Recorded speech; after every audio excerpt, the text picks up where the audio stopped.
All right, what's going on, everybody? This is episode 340 of the First and Frame Rate Show. I am VF Baller, and today we're going to talk about our quarterbacks. The quarterback situation we have in Atlanta is a very good situation. It's a good problem that we have. We're going to touch on that. We also want to look at why this is a good problem and why this bodes very well for the future of the Falcons, even if either one of these guys don't pan out to be the long-term starter. We're going to get into all that.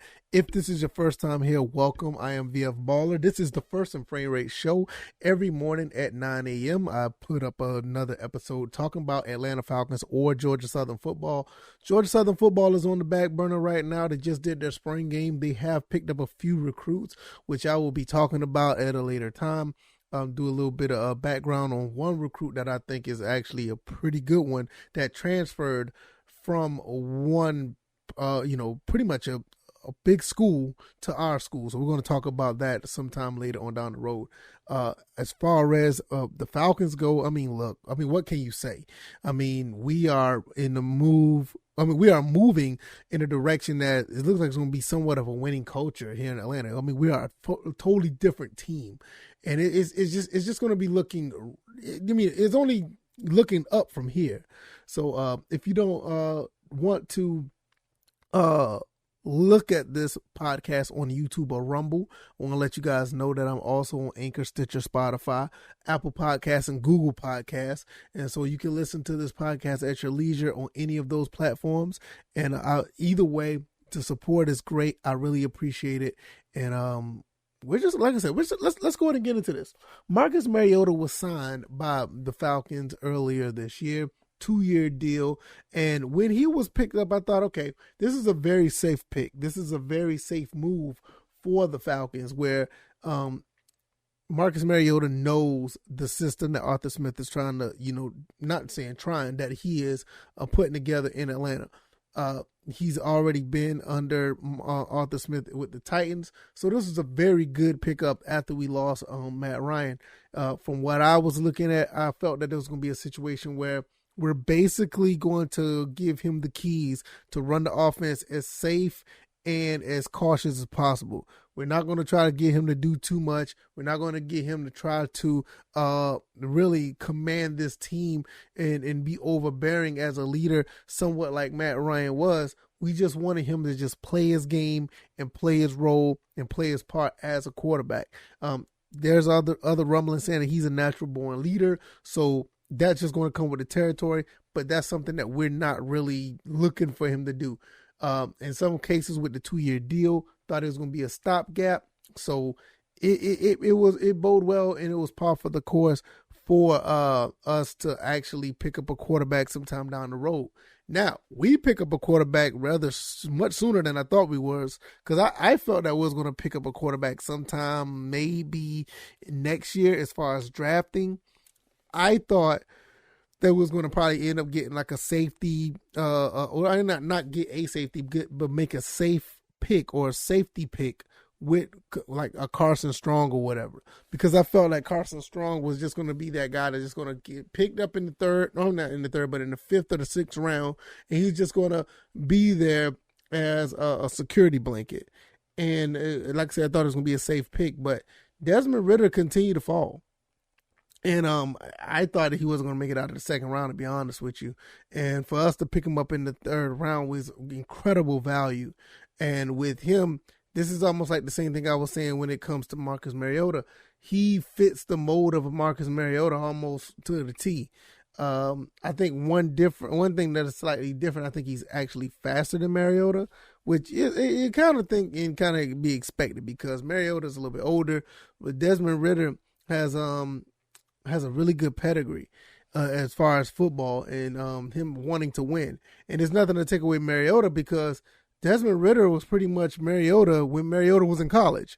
I want you guys to understand that Mariota was like, I think it was like a Heisman candidate or something like that. I can't remember, but I know he was like in the talks of winning a national championship. He was compared to Jameis Winston, like they were like right next to each other as far as, not only like Heisman, but a national championship and one of the top draft picks. Same thing with Desmond Ridder. Desmond Ridder was considered to be a pick that's going to be a top 10 pick. So they have like a very similar skill set and a perception when it comes to playing quarterback. I think the only difference is Desmond Ridder played for Cincinnati, which is a Group of 5 school, where Mariota played for Oregon, which is a Power 5 school in the Pac-12. But with Desmond Ridder's skill set, this is really, a good transition if Mariota does go down, don't want that to happen, or if Desmond Ridder actually wins the starting job. It's not much of a transition because, usually with the backups, some backups, you have to change your whole game plan to continue to be successful on your team when you have everything rolling throughout the season. This situation here, you're almost plugging in almost like a carbon copy of one player to the next. So it's not a situation where it's going to be a problem if one of these guys got to be interchanged in or out.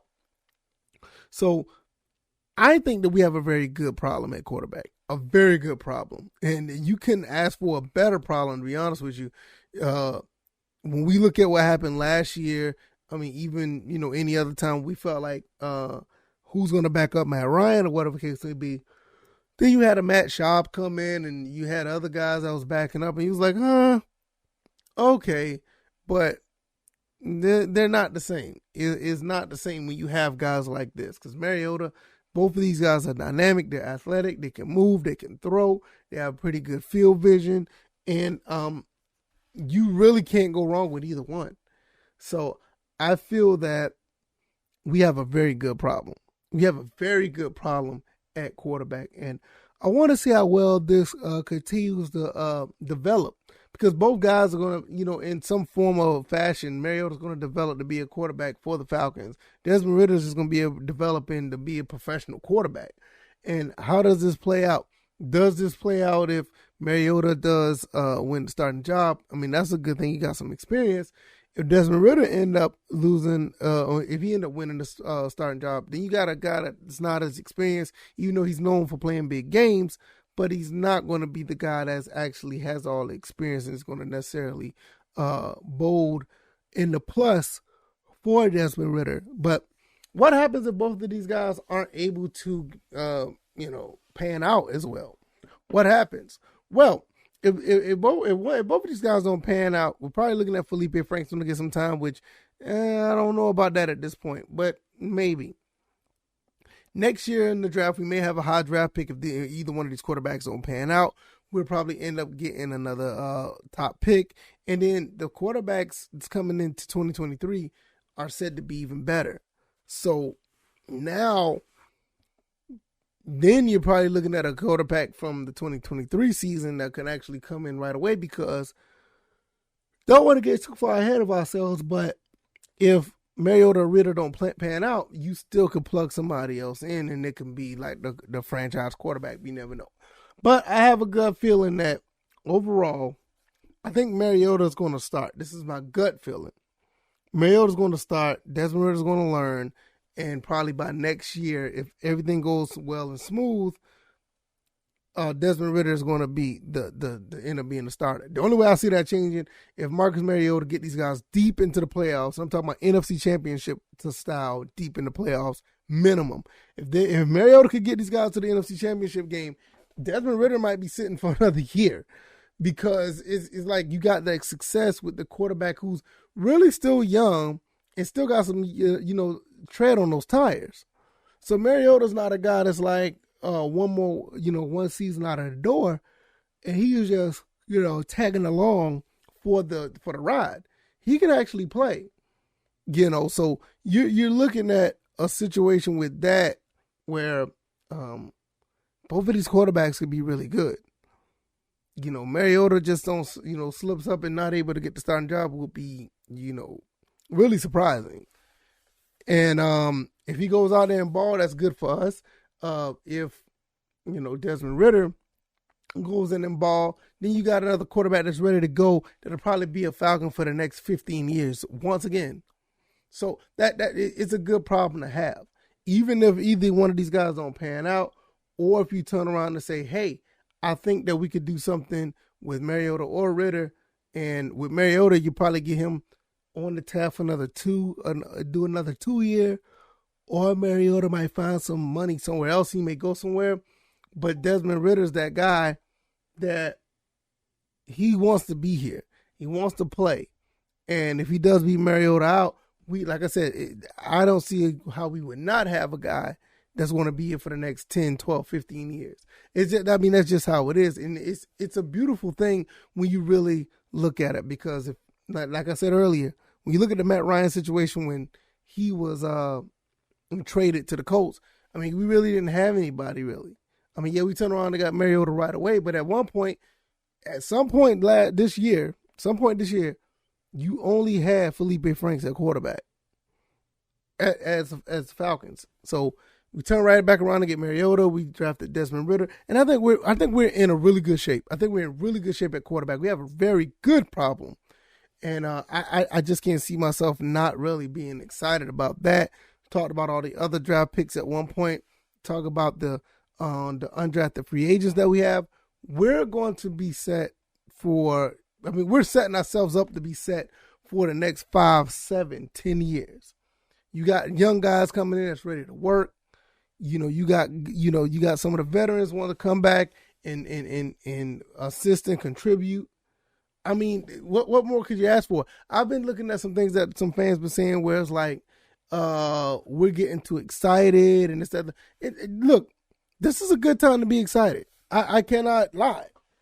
This is a good time to be excited to where you're going to have a team that's pretty much established all the needs that they had, and they established them in a way where you got some good players. Quarterback, I can start off Mariota and Desmond Ridder. Felipe Franks is not no slouch, but then that's somebody you got. You look at the offensive line, which is still being worked around a little bit. Caleb McGarry did not get the 5th-year option. Lindstrom did. We got some other guys that could play, that could probably ball. And Fetty is one of them. That's one name that just sticks out to me as far as offensive lineman. Fetty just sticks out. Schaefer, Lindstrom. I'm talking about not McGarry, but Matt Hennessy. You also have Mayfield, Jake Matthews. You got some guys there that has the talent, but they just got to find a way to put that talent together to the point where we can run through those, holes that the offensive line create. You know what I'm saying? So now you got the running back, Tyler Algier, that's actually going to be able to run this ball because Mike Davis is not there anymore. So when you look at, I know this podcast is all about the quarterbacks in this episode, but when you look at everything else has been done, how could you not like what you see? This team has been totally transformed over within, less than a week, less than 5 days. I think whether the last few people from the 28-3 Super Bowl, I think Grady Jarrett, which would have been an MVP of that Super Bowl, would have won it. You also have Deion Jones and I think Jake Matthews. I think those are the only 3 that are left. I'm trying to think if anybody else. Yeah, I think that might be it. I can't think of no one else that's still there. But so, with that being said, this team has been transformed completely. It's been transformed completely, and with it starts in the trenches, no doubt. I believe the offense and defensive line, it starts there. But when you have the quarterback, that's the brains of the offense, and these guys that are as talented, as smart as they are, the Falcons are in very good hands. We've been, looking for this for God knows what. At least since I hate to say it, at least since Jeff George was here. We've been wanting really good as consistency. And I'm not saying, I'm not saying that Michael Vick wasn't success. I just lost train of thought right there. What I'm about to say. I'm not saying that he wasn't successful, whatever the case may be. I didn't say he wasn't consistent, but he did have his moments. He had his moments, and it was good to see him. But I feel that it just wasn't meant to be.